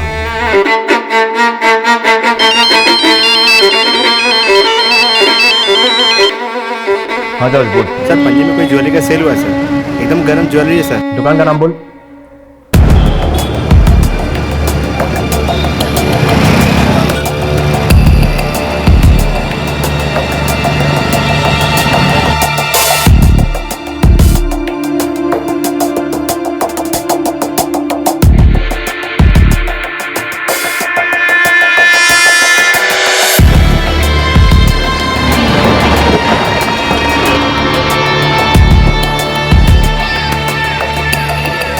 तो मेरी एलिजा की कहाँ से मिली आपको ये? किसने किया मेरी एलिजा के साथ ऐसा? देखिए, हमें सिर्फ क्लू मिला, आपकी वाइफ का कातिल नहीं, लेकिन मिल जाएगा, श्योरली मिल जाएगा। कल ही आया था लड़का, माल बेच और निकल गया। इनमें से कोई? नहीं सर, ना, ये नहीं। ये नहीं, ये नहीं, ये कोई भी नहीं? नहीं सर। फर्स्ट टाइम लग रहा था? पहले भी आया था हमारे। ये बात पहले क्यों नहीं बताई? कौन था वो? Sir, Xavier Carvalho. कौन जेवियर कारवालो? डिटेल बता। सटोरी लड़का है सर, यही पास में राउंड फोन में रहता है।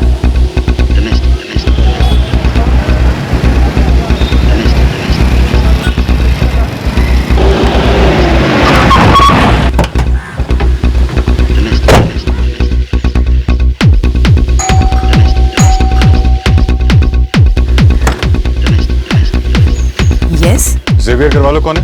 He is my son. आपका बेटा घर पर है? No, वो बाहर गया है।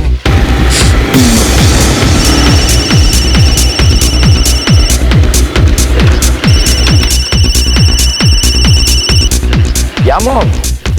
बेटा तुम कहाँ हो? क्या हुआ मॉम? बेटा कुछ प्रॉब्लम हो गई, तुम जल्दी घर आ जाओ। क्या हुआ मामा? कुछ तो बोलो। I said Xavier, तुम अभी घर आ जाओ।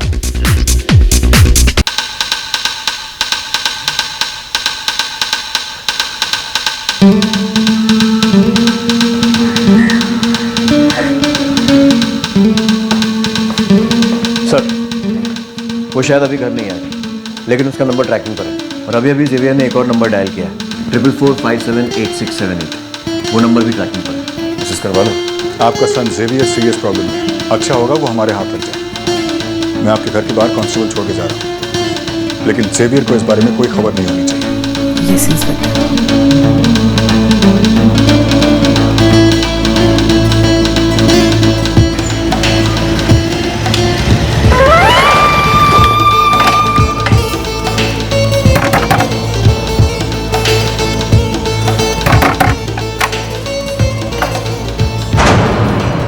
लफड़ा हो गया यार। क्या हुआ? Okay sir, cell location track हो गया, वारका बीच। माँ की, अपन ने ज्वेलरी बेचने से पहले थोड़ा वेट कर लेना चाहिए था यार।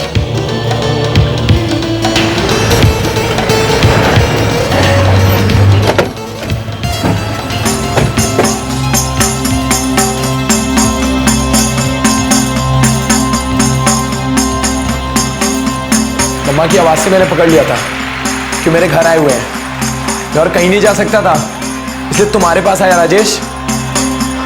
अभी मैं क्या करूं?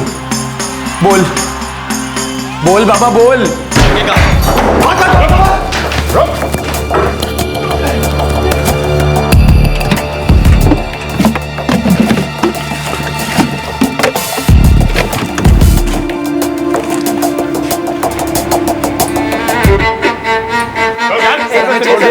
सर छोटा मोटा धंधा करते सर, एक सेकंड यार, हमने कुछ नहीं किया सर। राजेश शिरोडकर एक सफेद मारुति 800 का ओनर था, जिसे पुलिस ने पहले क्वेश्चनिंग के लिए बुलवाया था, लेकिन उस वक्त राजेश ने पुलिस को चकमा दे दिया था। पर इस बार बच निकलने का कोई चांस नहीं था और ना ही अपने जुर्म को छुपाने का।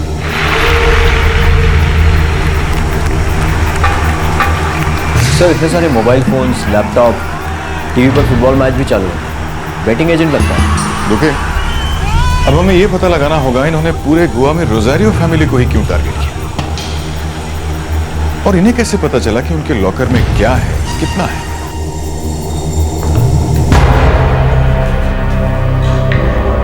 तू बेटिंग एजेंट है? हाँ सर। और ये जेवियर तेरा पार्टनर? सर मैंने सिर्फ अपनी मारुति पी थी सर 15 मई को, मेरा मर्डर से कोई लेना देना नहीं है सर। तो मिसेस रोजारियो को तूने मारा? मैं तो वहां था भी नहीं, मैंने बस ज्वेलरी बेची सर। तूने नहीं मारा? तूने नहीं मारा तो फिर किसने मारा? मिसेस रोजारियो का गला घोंटकर उनका मर्डर किसने किया?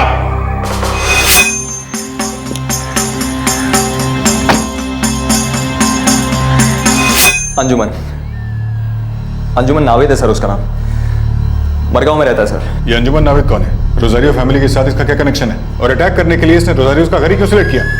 घर उसने सिलेक्ट नहीं किया सर। तो किसने किया?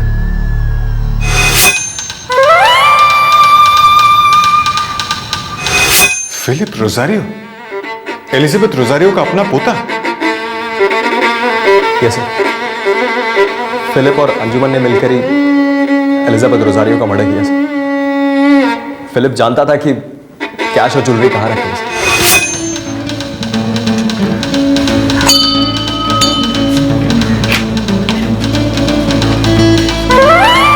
कौन हो तुम लोग?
पीटर कल चलेंगे, आज मैं बहुत टायर्ड फील कर रहा हूँ। लेकिन ग्रैंडपा सैमुअल कह रहा था कि वो लव बर्ड्स एक और दिन नहीं रखेगा, किसी और को बेच देगा। उसको एक दिन और होल्ड करने के लिए बोलो ना सर।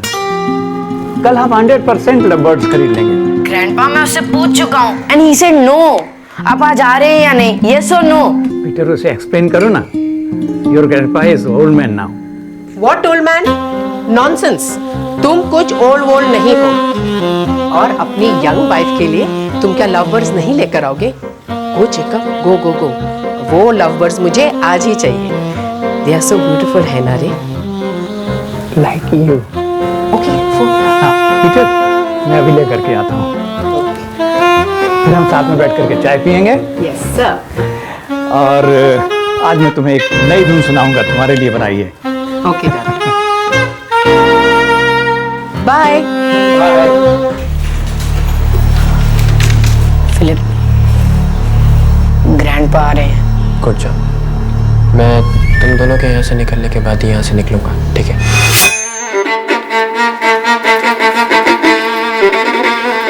फिलिप, फिलिप, एक बार बोल दे बेटा, एक बार बोल दे कि ये सब झूठ है। बोल दे बेटा, टेल हिम, या टेल हिम।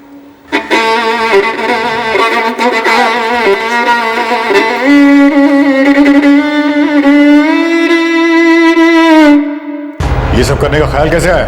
सर, घर पर आराम कर रहा था, अब जिंदगी भर जेल में आराम करेगा। चलो तो। इस उम्र में इतना शार्प क्रिमिनल माइंड, ये बहुत डरावनी बात है। तुम लोगों ने ऐसा किया क्यों? अपनी ग्रैनी को मार डाला क्यों?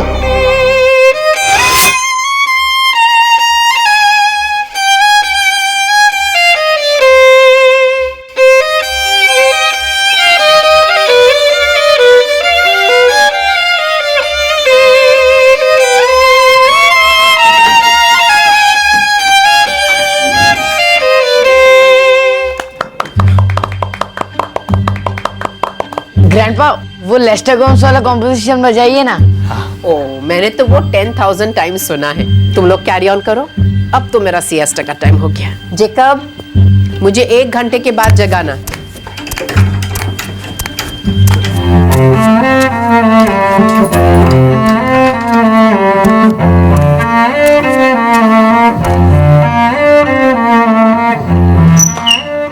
ग्राना, are you sleeping?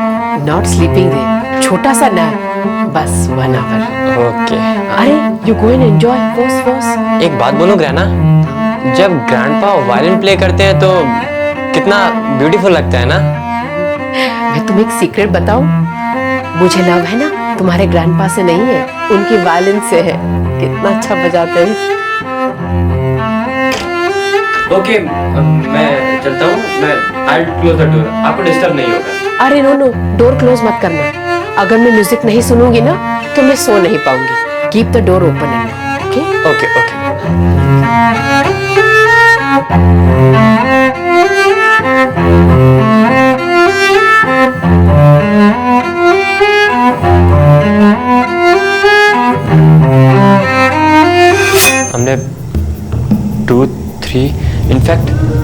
Times try किया पर कभी सक्सेस नहीं हुए। फिर हमने प्लान बी यूज़ किया।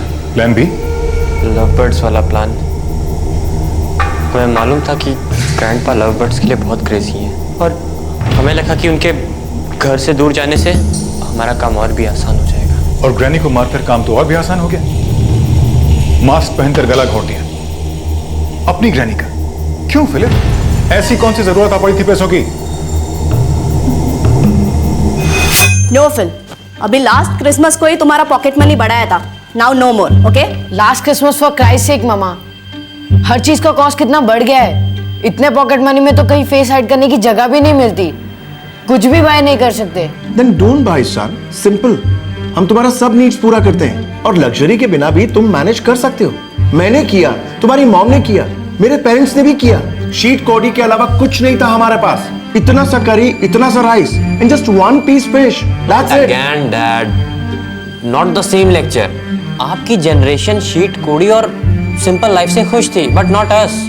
हम बड़े हो गए हैं। आई एम 17 और पीटर 15 का है। सो प्लीज हमें भी थोड़ी इंडिपेंडेंस चाहिए। इंडिपेंडेंस मांगने से नहीं मिलता सर, उसको अर्न करना पड़ता है, उसको कमाना पड़ता है। और तुम दोनों अभी मैच्योर नहीं हो।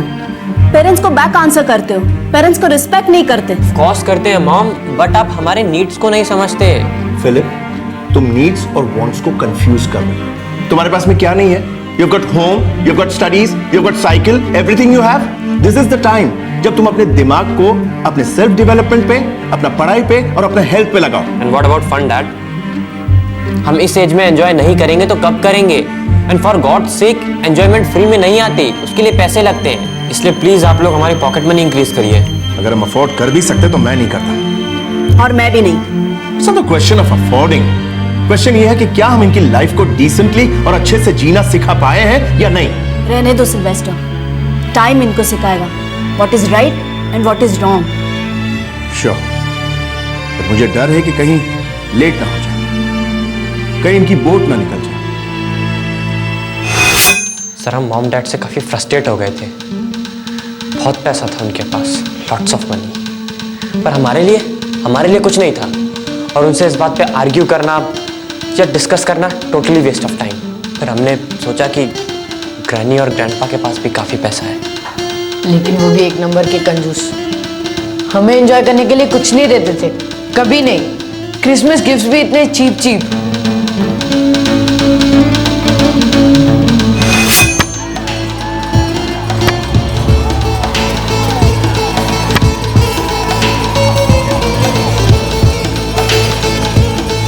यार तुम दोनों रोजारियो ब्रदर्स, भीख मांगना बंद करो और खुद के पैसे कमाओ। क्या करें, नोट्स की जेरोक्स कॉपीज बनाई क्या? नहीं यार, 10 रुपया डालो 100 निकालो, 100 डालो 1000 निकालो। लेकिन मनी कहाँ डालना है? मेरा एक दोस्त है राजेश शिरोडकर, अराउंड 11 पक्का जीत रही है, बड़े नोट लगा दे। कौन है ये?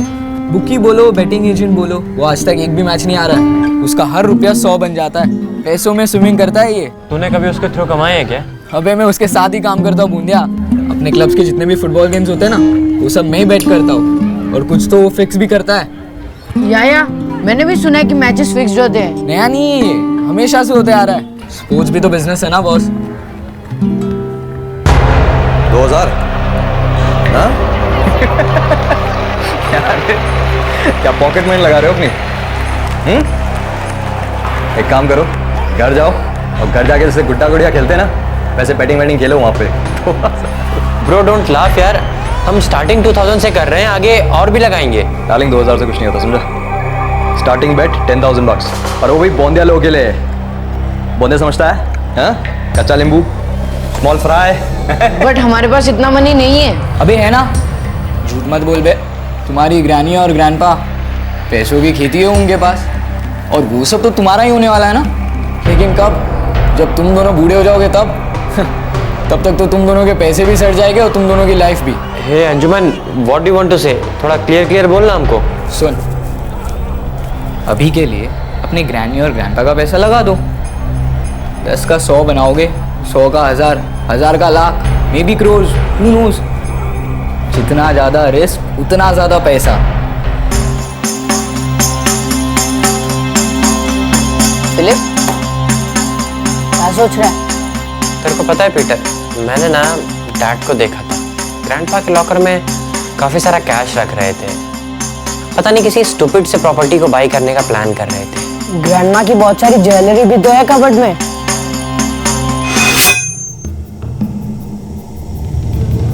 पैसे चुराने के प्लान्स फेल हुए तो तुम लोग और फ्रस्ट्रेट हुए, फिर सोचा ग्रैंडमा को ही मार देते। हाँ,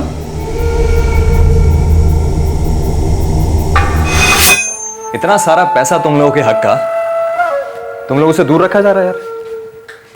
दैट्स वेरी रॉन्ग। तुम दोनों डिसाइड किया है ना कि अब जो भी हो जाए पैसा बनाने का है?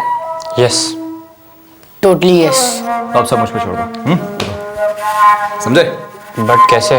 प्लानिंग प्लानिंग गाइस, सारा गेम प्लानिंग का है, समझे? Oh Sam, they are beautiful.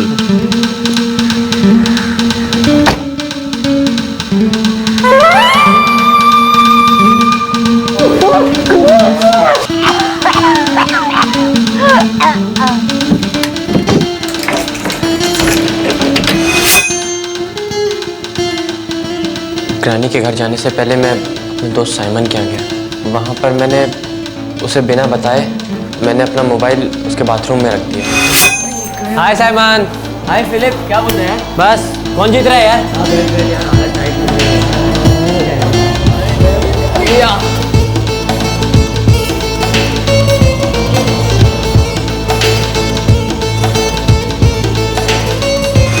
फिर सारा काम हो जाने के बाद मैंने ज्वेलरी एक बॉक्स में करके साइमन को दे दी। हे हाय साइमन। अरे हाय फिलिप। यार ये मेरा एक इम्पोर्टेंट आइटम है, इसे कुछ दिनों के लिए अपने पास रख ले, फिर मैं बाद में ले जाता हूँ। कोई बात नहीं यार, टेंशन मत ले। चल चल बाय। उसे बिना ये बताए कि उसके अंदर क्या है, और फिर मैंने चुपके से उसके बाथरूम से अपना मोबाइल ले लिया। हमने थोड़ा वेट किया आप लोगों की इन्वेस्टिगेशन ठंडा होने तक का, और फिर जैसे राजेश ने कहा था हमने सारी ज्वेलरी जेवियर को सेल कर दी।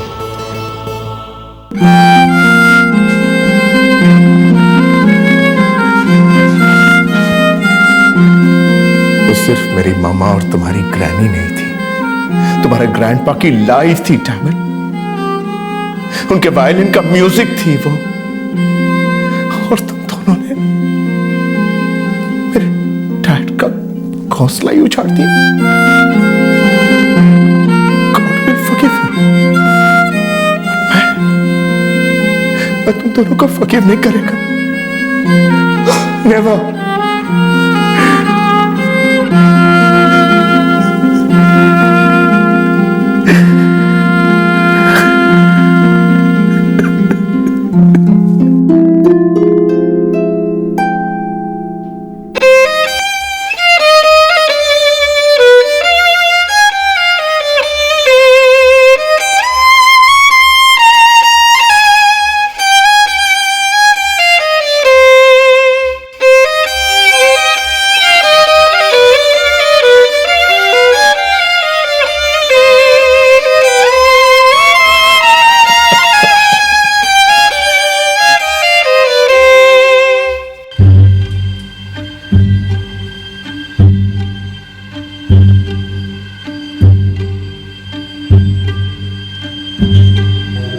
पोतों ने मिलकर अपनी दादी माँ की हत्या कर दी। पूरी संभावना है कि इस दादी माँ ने इन दोनों लड़कों की उंगलियां पकड़कर उन्हें चलना सिखाया होगा, मिठाइयों और कहानियों से उनका लाड किया होगा। फिर इन दो टीनेजर्स ने अपनी दादी माँ की हत्या क्यों की?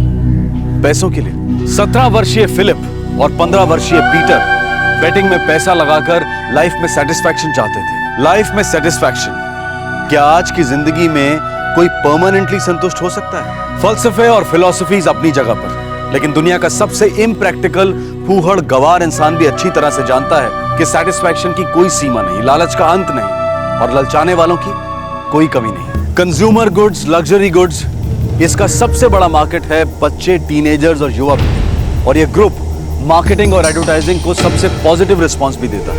फास्ट फूड, डिजाइनर कपड़े, जूते, सेल फोन्स, कंप्यूटर्स, महंगे स्पोर्ट्स गियर और यहां तक के पॉश स्कूल्स और एजुकेशनल कोर्सेज, हर चीज में, हर क्षेत्र में बेचने वाले प्रलोभन का इस्तेमाल करते हैं। फ्रेंच फ्राइज आपके मुंह में पानी लाते हैं, लेकिन उसके साथ बर्गर और सॉफ्ट ड्रिंक खरीदना जरूरी है। आपके बच्चे को अगला शेक्सपियर, आइंस्टाइन और तेंदुलकर बनाने का वादा किया जाता है, लेकिन उस कोर्स की फी लाखों में। बेचने वालों द्वारा अपनी मार्केटिंग में एक सोचा समझा साइकोलॉजिकल आक्रमण किया जाता है, जिसमें हमें और हमारे बच्चों को यह महसूस कराया जाता है कि भाई अगर आपके पास ये फलाना प्रोडक्ट नहीं है तो आप खुश नहीं रह सकते, आप जीवन में पीछे रह जाएंगे, आप जिंदगी में फेल हैं। क्या इस दलदल से ऊपर उठना असंभव है? क्या हम अपने बच्चों को जरूरतों और आदतों के बीच का फर्क नहीं समझा सकते? कंज्यूमर गुड्स की इंडस्ट्रीज बच्चों के द्वारा आदतों के ज्वालामुखी को भड़काती है। पेरेंट्स और ग्रैंड पेरेंट्स इस लालच के लावा को शांत करने में एक बहुत बड़ी कीमत चुकाते हैं, कभी पैसों से तो कभी अपनी जान से। आज के इस केस में पेरेंट्स ने अपने दोनों बच्चों को फिजूल खर्ची के खिलाफ डिसिप्लिन करने की कोशिश की, लेकिन बच्चों ने अपनी दादी माँ के लॉकर से पैसा चुराने की कोशिश की ताकि वो बैटिंग से और पैसा बना सके और अपने ऐशो आराम की हर चीज खरीद सके। जब वो दोनों लड़के चोरी नहीं कर पाए तो उन्होंने अपने दादा का ध्यान कहीं और आकर्षित कर अपनी दादी के कत्ल का प्लान बनाया और उसे अंजाम भी दिया। इतनी कम उम्र में इन दोनों लड़कों ने इतनी ऊंचे लेवल की शातिरता का प्रमाण दिया, पर साथ ही असहनशीलता की एक नई मिसाल भी कायम की। इन दोनों भाइयों को फुटबॉल मैचेस के दौरान की गई बैटिंग के आकर्षण ने अपने लपेटे में ले लिया था। फुटबॉल हो या कोई भी खेल हो, हम कहते हैं कि खेल सिर्फ कला प्रदर्शन और अच्छी सेहत के लिए होना चाहिए, खिलाड़ियों और दर्शकों के आनंद के लिए होना चाहिए। पर शायद हमारी सोच को ओल्ड फैशन माना जाएगा, बेवकूफी माना जाएगा, क्योंकि आज की तारीख में स्पोर्ट्स का मैदान खिलाड़ियों के पसीने से नहीं बल्कि स्पॉन्सरशिप के पैसों से सींचा गया है। लेकिन गैर कानूनी बेटिंग ने ईमानदारी, गरिमा और स्पोर्ट्समैनशिप को क्लीन बोल्ड कर दिया। पता ही नहीं चलता कि असली गेम कौन खेल रहा है, खिलाड़ी कौन है और मोहरा कौन है। फुटबॉल बुकी राजेश शिरोडकर ने पीटर और फिलिप को बड़ी चालाकी से बहला फुसलाकर बैटिंग के मैदान में उतारा। दोनों लड़कों ने एक खेल खेला, जीत किसी की नहीं हुई, बस हार हुई इंसानियत की और नैतिक मूल्यों की। बच्चे जिद करेंगे, इमोशनली ब्लैकमेल करेंगे, लेकिन उनकी हर मांग को कबूल करना एक दस्तक है कि मांग पूरी ना होने पर बच्चे जल बिन मछली की तरह तड़प सकते हैं और जुर्म की जहरीली सांस ले सकते हैं। हम पूरे समाज को एक रंग में नहीं रंगना चाहते, पर हम ये जरूरी समझते हैं कि पालक होने के नाते हम अपने बच्चों को अलग अलग रंगों से परिचित करवाएं, उन्हें आगाह करवाएं। इन रंगों के ब्रश को अपने हाथ में थामे रखना आसान नहीं है। संस्कार और समझदारी मार्केटिंग की विशाल आर्मी के सामने अक्सर घुटने टेक देते हैं, लेकिन हमें लड़ते रहना है। महंगी क्लासेस द्वारा अपने बच्चों को गारंटीड शेक्सपियर, आइंस्टाइन या तेंदुलकर बनवाने के जाल में फंसने से ज्यादा बच्चों को इन महापुरुषों की जीवनियों से इंट्रोड्यूस करवाना ज्यादा सेंसिबल होगा। गांधी जी का एक मंत्र था, सादा जीवन उच्च विचार। इस मंत्र की अहमियत शायद आज के जमाने में सबसे ज्यादा है। आपसे फिर मुलाकात होगी क्राइम पेट्रोल दस्तक में एक और नए केस के साथ। इस तरह के और भी एपिसोड देखने के लिए हमारे चैनल को सब्सक्राइब करें और बेल आइकन दबाना ना भूलें।